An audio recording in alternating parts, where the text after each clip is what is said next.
бүр бай бай ч гэх нэг юм сонин ойлгомжгүй постэр хаасаг наалттай юм аа. Би тэгээ гайхаад ах юм. Ядж итл ингээ буландаа Асахины логотой заяа.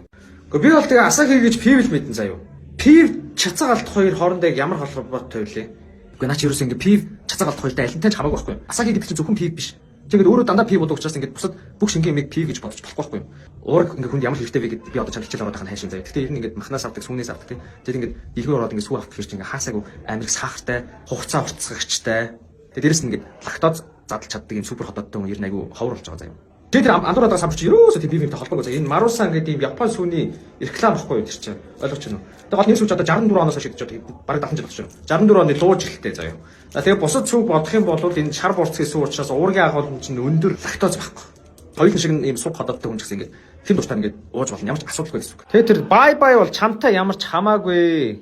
Наад үгүй зүгээр ингээд баяртай гэсэн утгаар ашиглаж байгаа байхгүй. Чинь зүгээр өтгөн хатал баяртай, хөвгшөлт баяртай, тархалт баяртай, сахарын хэрэглээ баяртай, уургийн дутагт баяртай гэсэн утгаар агуулж байгаа байхгүй. Тэгээд бай бай гэдэг шүү дээ тийм.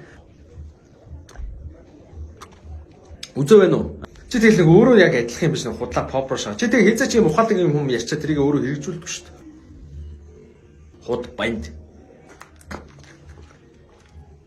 Оо та чи наттай хэрэлж явж байхаар чи тэр дэлгүүр яваад аваад ирцаа юу? СУ ороод аваад ир. Байхгүй номер орчих.